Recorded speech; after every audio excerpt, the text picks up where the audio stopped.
Hi everyone, welcome to Equiano Pod. I am delighted to be joined today by Dr. Marie Daouda.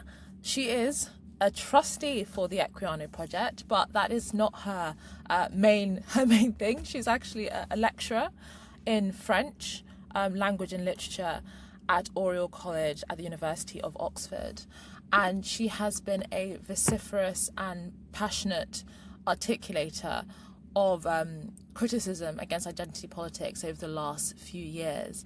And most importantly, for the purposes of this conversation, much of her critique, much of her passionate discussions and ideas have culminated in a new book called Not Your Victim: How Our Obsession with Race Entraps and Divides Us. Thank you so much for joining me, Marie. Thank you so much for having me, Inaya. So I think what would be great, obviously we want everybody to buy the book and be able to find out much deeper your thoughts, but it'd be great to just have a kind of quick summary of why you decided to write this book and what your argument is. Well, the book starts really with a personal experience. I'm a double immigrant. I immigrated first into France from Morocco, then I moved to Britain for professional reasons. So in a way, I know what it's like to be the odd one out, to have just landed in a country and not having the codes and trying to figure things out one step at a time and everything. So what I found very surprising after a few years in Britain is that there was a form of racism I was not expecting to encounter, especially not here in a country that has such a long story of being exposed to difference and to different ethnicities, cultures, etc.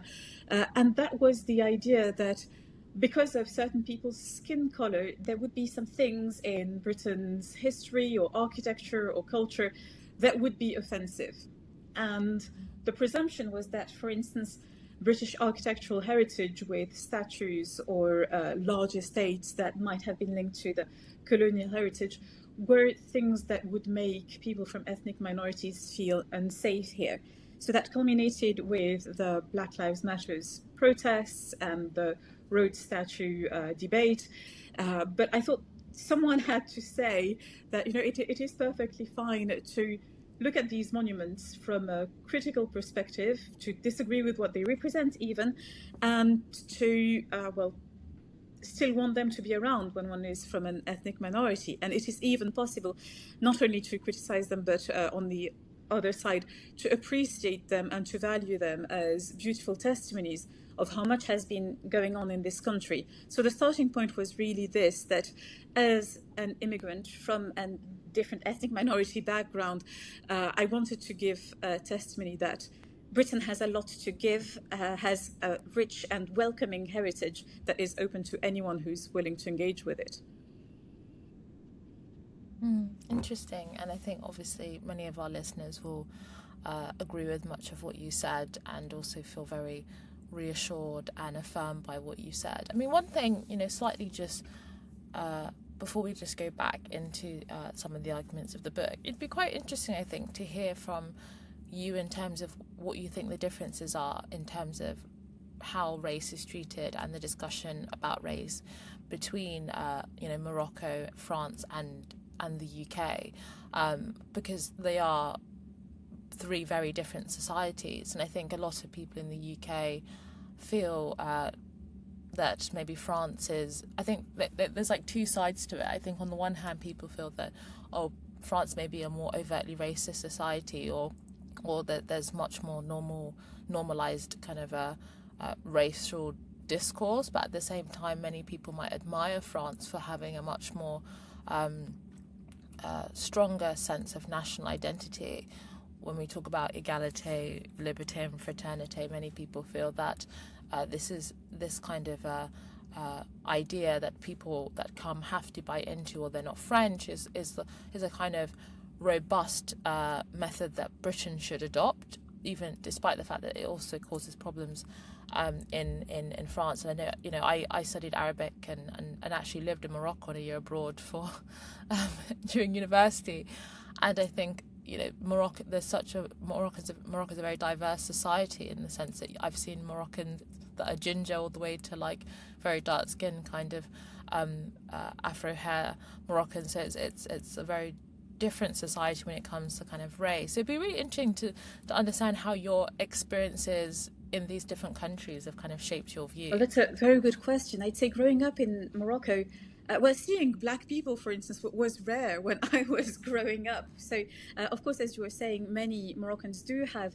strong African features and everything, but seeing someone from sub-Saharan Africa was not that frequent at all. So I'd say, well, one form of, how would I put that, polite ignorance that people often have about non-Western countries is that racism doesn't exist there. But racism does exist in Morocco, and not just against black people. You can have racism against Asians, you can have racism against Indians. It's just like everywhere, you will have these manifestations of, I'd say, well, prejudice, etc. But simultaneously, as you were saying, because of its history, Morocco mixes together so many different cultures and ethnicities that there's a sort of plasticity, as you were saying. Well, you could be Moroccan and look Swedish, and you could be Moroccan and look French or Portuguese or whatever. So all of that genetically is quite complex, which turns the question of actual belonging to a matter of having had your family living there for immemorial time. So you did not just land. France, on the contrary, I'd say, is much more, well, it used to be much more flexible in terms of who is French and who is not. So one thing to know about France is that it is the first country that recognized the jus soli. So if you're born in France, you're French, and that was as early as the end of the 18th century. And of course, it was codified even more during the revolution, etc., because the identity was not to be subject of the king anymore, but it was pretty much open to anyone who wanted to come to the country and abide by its laws. So this is how France's diversity history began, which doesn't mean that people did not have prejudice here again. So we have testimonies of quite violent attacks on either Portuguese or Italian immigrants coming to work in the late 19th century. So the legal matter and the social matter are in a way quite different. And very recently, the communitarian debate in France has stirred another form of reflection, largely linked, I'd say, to urbanism, because one of the sad things that happened in France, as you know, through the 60s is the way the banlieues were organized. So originally the banlieues were a sort of a dream project of, well, we're going to have many workers from different countries who will all integrate into France. They'll start in these cheap, affordable accommodation things, and then they level up and they'll become perfectly French. But lo and behold, the 1980s crisis hit. People who were there did not have that leveling up possibility anymore, and it created these communitarian enclaves of people who would live in France but would still live as though they were in Algeria or as though they were in Senegal or in Cameroon. So it created these pockets of society that did not really mingle with France, with the heritage, with the culture. So you'd have many kids there who would live, for instance, I'd say less than an hour from the center of Paris, but they'd never have been to a museum, they'd never have seen any of the traditional architecture, because their entire life would have been limited to these modern, impersonal, and now rather dingy buildings. So it's, in a way, the way France has reacted to these questions, especially after 2016, 2015, the Bataclan attacks, the Charlie Hebdo attacks, has ended up aggravating even more this debate of who is French and who is not. And now one thing that was completely unexpected, was, let's say in the early 2000s, is that you'd have people in certain areas who claim that they are not French. So they are born French, that their papers are all French. They don't have legally any connection with their grandparents' country, but they would say, we're not French, we're from this or that country. And it's something that, in comparison, well, for quite a while, Britain was far better at attracting, I'd say, high-value immigrants, not only people who had intellectual training, etc., but people who were coming because they loved Britain, per se, not because they had any economic pressure or whatever. So there were people from all over the world, but largely linked to the Commonwealth, to the former colonies, who would move to Britain and who in fact gave a very positive image of immigrants. So the prejudice against immigration, I have the impression, in Britain is much more recent in the public debate than it is in France. So the idea that newcomers might actually not have the interest of the country at heart is something that I'm hearing more and more. So it's very interesting to see how these three countries with their very different history of immigration and dealing with otherness have responded in completely different manners.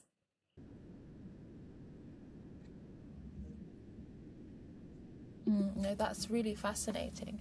I mean, what's your sense of why institutions in Western societies, particularly the UK and the US, have been so willing to embrace this kind of new ideology of self-flagellation and presenting minorities as victims and the white Western society as intrinsically oppressive?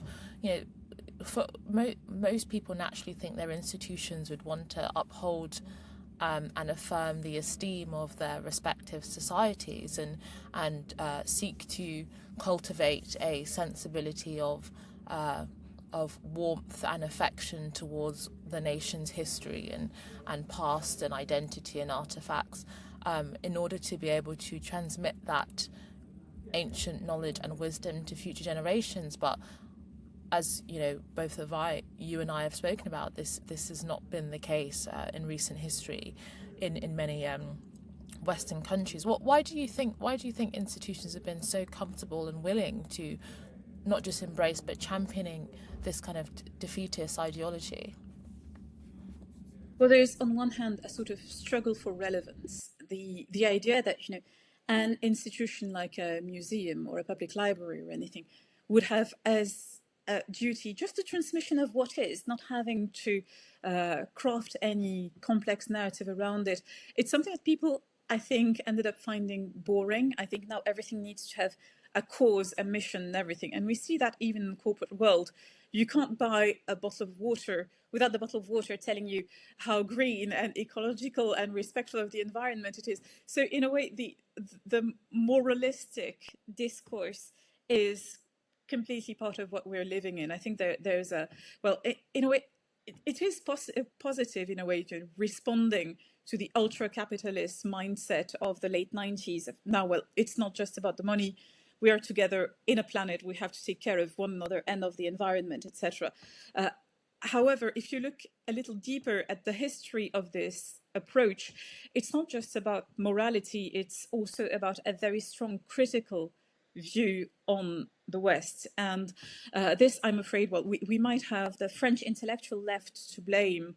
So, for instance, Jean-Paul Sartre in the 60s was already arguing, well, he prefaced Frantz Fanon's The Wretched of the Earth, saying that the West did need a revival, and decolonization will be the revival of France because, believe it or not, he did write that, because immigrants from the former colonies will come to France and will destroy it and will make the new world possible, which is, way further than what Fanon argued, which is just, strict decolonization. We're cutting the cord. France has nothing to do with Africa. Africa has nothing to do with France. We're going our separate ways. For Sartre, in fact, it was about making sure that the Africans would come to France and wreck it, which is quite dreadful. If anyone said that today, I don't know in which political category they would fit. But Sartre has been extremely influential.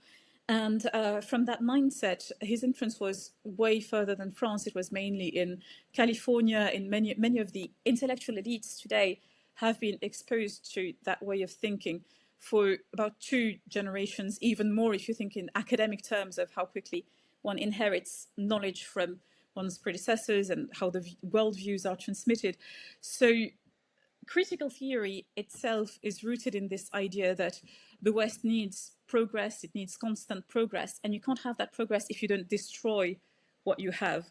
So you had that very clearly with Mao's China, but on many perspectives, what many academics have been pushing forward is the idea that we need to get rid of everything that we had in order to make something new happen, which is really not the way academic institutions, for instance, should be working. What do you say then, Marie, to this idea? Like, if we are to, give as much generosity to those that argue in favour of this ideology, I mean, what do you say to those who say, look, the West colonized most of the world, and what, if not primarily responsible, but partially responsible for some of the kind of negative condition that certain former colonial countries have and at the moment, and have redrawn the map to suit them, and therefore this idea of that you can kind of prevent let's say the empire striking back. This is some of the argument that is used, that people are going to have a resentment and anger against the symbols that they see as representing a kind of history that destroyed their ancestors' society and the kind of historical memory of certain former peoples and things like that. So, what do you say to that? Because I mean, whilst I don't buy into that argument, I think we can't ignore the role of empire as well, insofar as we can say the empire did some good things and some bad things, but no doubt the reason that, for example, I'm in this country, whilst I love Britain and feel like I belong here, no doubt has got something to do with the relationship that was built between Britain and Nigeria, and the kind of consequences of that has brought me to this country in a kind of particular way. So what do you say to those who say that we can't that we need to understand the relationship and between empire and Britain's kind of present condition, and no doubt some of that will be fueled by a kind of desire to hold Britain accountable. This is what the argument is. Well, accountability is an extremely important matter, but if we ask accountability from Britain, we also have to ask accountability from all the non-Western empires. And of course, well, empire manifests itself through the exercise of power. It's what empires do. When you're successful as a country and a civilization, you end up overflowing and you end up invading neighboring countries. And this happens for better and for worse, most of the time for worse, because it is impossible to say that, that, for instance, everything in colonialism was good, or that empires were the only hope for many countries. It is historically very complex to address these points, which is even more the reason why they should be studied and analyzed and looked at in, I'd say, a comprehensive way. But I'd say that is where a global view would be interesting. What was the actual situation in the countries before they were colonized by, say, Britain or France or Spain or Portugal? There are many arguments, for instance, about the fact that Britain built its wealth on its colonies. That could be said of pretty much any other empire, if we want to take that as a blank statement. But we could also look at how complex this empire building was. So, for instance, in France, the colonies were meant to be self-sufficient. They did not receive any funding from the state, and it was quite an extortionary way of behaving, that things had to go into the metropole and not in these countries. So the narrative that, let's say, empires brought all the possibilities of development in the third world is probably largely untrue. But one thing that we have to take into account is the positive things that have been brought. So, for instance, the idea of human dignity. So, of course, the West is blamed for slavery, etc. But slavery was practiced all around the world long before the West started colonizing. And if anything, Western empires brought in ideas of equality, of freedom, etc., that were not really present. It was nowhere in the intellectual landscape, because slavery was just one of the normal ways of living. It was one of the possibilities of living one's life in dreadful conditions, of course, but it was just what people used to do. So we now criticize Western empires with our modern understanding of what is right and what is not. And if we do that, which is perfectly fine in a way, we should also take into account that, well, how the situation was before these countries settled where they did, and also on the matter of generating wealth for the mainland. Many countries did have empires and are nowhere now. So where is Portugal? It used to be one of the leading colonial powers. It was a lot more involved directly in slave trade than Britain was. And well, there is nothing in their current economic situation that reflects that. So the connections between current economic situations, wealth, etc., is a lot more complex than just saying this country built its wealth on that country's back. So that's something that we have to look into, and that should be open for research and for debate. Absolutely. I mean, an overarching theme of your book is, again, this idea of not your victim, as the title says, and you've obviously got a chapter that's about, the tyranny of low expectations and, the triumph of the victim.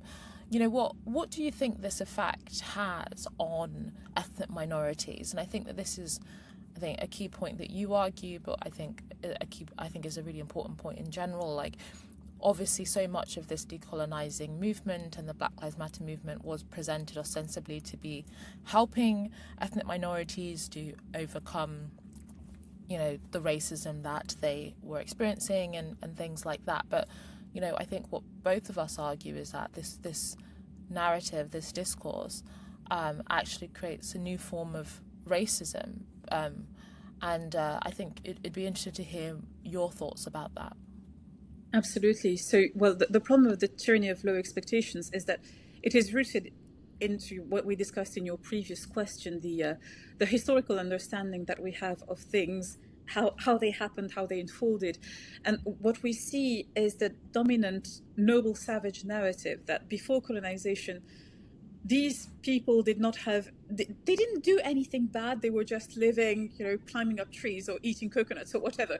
And it's a sort of complete denial of the extreme complexity of the tribal dynamics in many African countries, of empires there that used to also sell gold and slaves. And the narrative of decolonizing, in fact, is extremely Western-centered because, as you were saying, it focuses on Western guilt without looking at the actual African or Asian history. It just focuses on the bad things that the West has done. And the story that it tells people from ethnic minorities is virtually, your ancestors have not accomplished anything. And then you end up having these crazy stories about, well, who built the pyramids? We was kings, the meme, we was kings. And I think it's very illustrative of the void it creates once you rob people of their history, of their ancestry. So we do complain about racism a lot, but I think there's nothing worse in terms of racism than telling someone your ancestors were doing nothing but climbing up banana trees and eating coconuts. It's just, that's really, it's as bad as the late 19th century cliches that imperialists were presenting in order to justify their colonizing mission. And the result of that is that you end up having an extremely insecure generation that has a strong identity crisis, well, not knowing where they belong. So they cannot be like white people. If they want to get an education, speak properly, dress according to whatever customs of the country where they are, they're labeled for acting white and they called raccoons or whatever.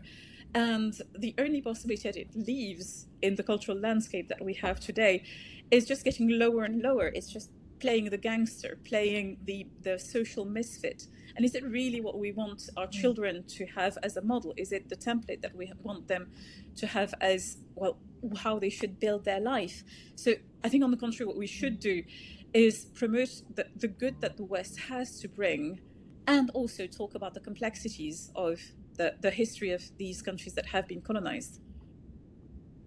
No, absolutely. And I think, as I think you've alluded to, I think it alienates young minorities from, engaging in the knowledge and histories and literature of Western societies. If you tell them that this is racist, this is rigged against you, that everything about this is steeped in colonization, then you're denying them the opportunity to interact with a huge well of intellectual history.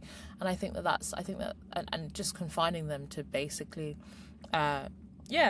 away from the society that they themselves have grown up in and should feel like they are part of and belong into.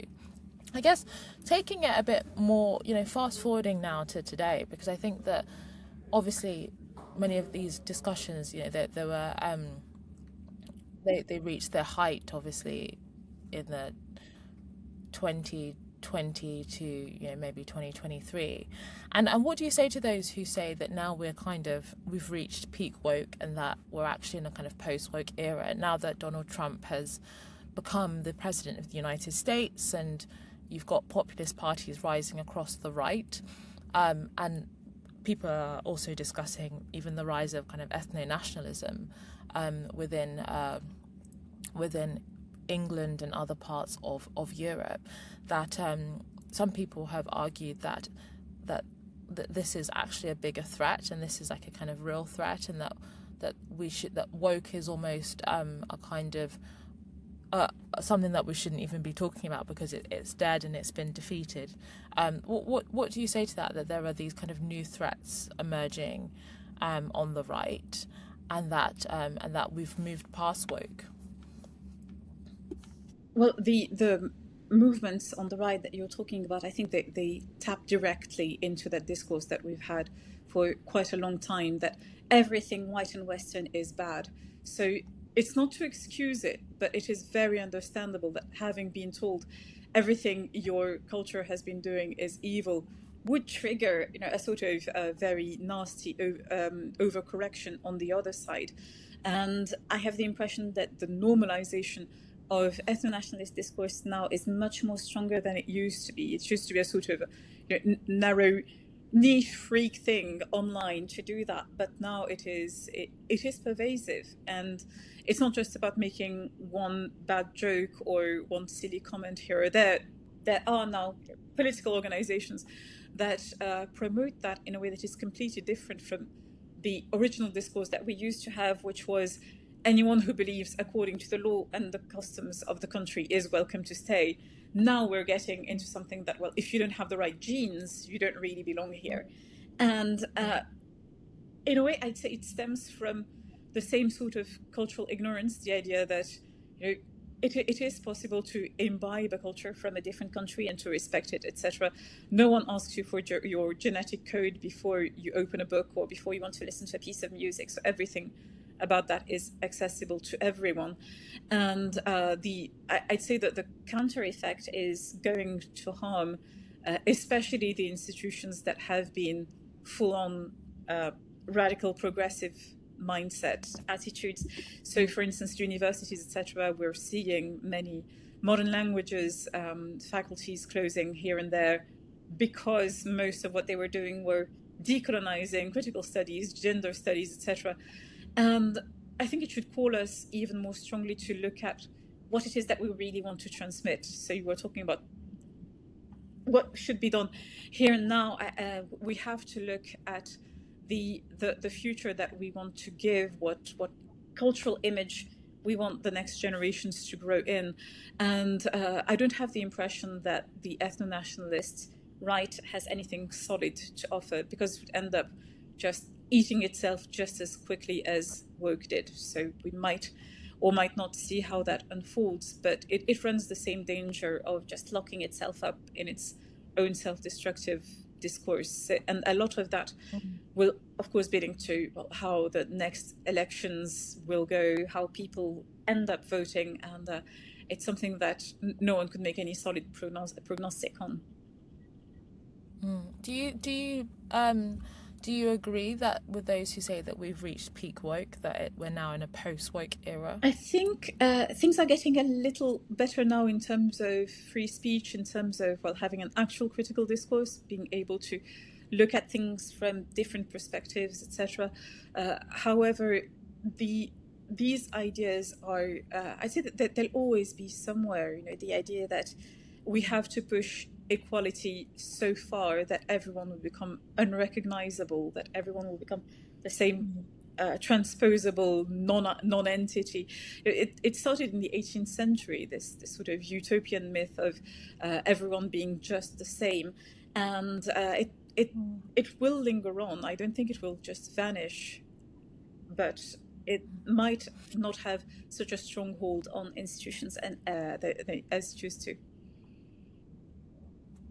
And so obviously this is a huge question, but as a final question, I mean, do you have a sense of how we move forward from this? As you said, these ideas will always be there, but how do we kind of reclaim our institutions? How do we instill a sense of cultural self-confidence? How do we guard ourselves against the extremes of the left and the extremes of the right that seek to divide us?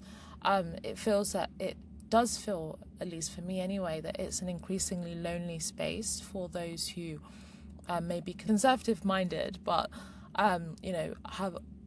want to uphold the liberal tradition and value the kind of liberal tradition and what it's done for our societies and the world at large. And it feels like people are being pushed into more absolute extremes, and that those extremes are becoming increasingly irreconcilable. So it'd be great to hear what you think about if there are ways that you've thought we can start to rebuild that kind of common good.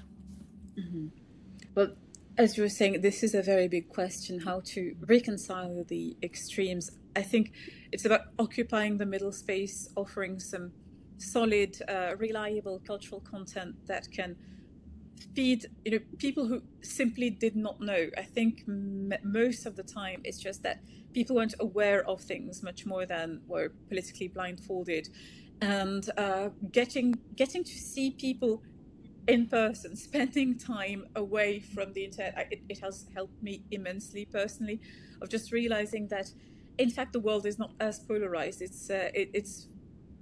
We need to bring back the pub conversation with long rants about many diverse topics. And it's something that British culture used to do quite well, and I think it's entirely part of the liberal culture of this country. This is a free country. I can say what I think, and I can have the pushback I deserve. And I think that's something very wholesome that has to be kept. And the trouble is that most of the information we get is online. Most of the content we ingest, we take it individually. So while it has become extremely easy to share and transmit things, it has become much harder to have conversations about things. And we need more spaces where these conversations can happen, just so that the views would become more nuanced, just so that we would appreciate that the human condition is messy at best. So it's very hard to pretend that there would be any way of being absolutely perfect, but at least we could talk about things, exchange knowledge, be present to one another. And there's a lot of the progressive left discourse was about being kind. I think we can actually be kind to people by being respectful, not in these sort of pre-hashed HR forms that you take. But what respectful thing have you done today? But just seeing others as human beings, as real people, and talking with them to know where they come from, rather than putting them in either political or ethnic or whatever box. No, amazing. On that note, thank you, Marie. Everybody, please check out and buy Not Your Victim, How Our Obsession with Race Entraps and Divides Us. Thank you so much, Marie, for your fascinating and rich thoughts. Thanks. And I'm very excited to just hear more of your contributions to the public discussion. Great. Thank you so much. Thank you.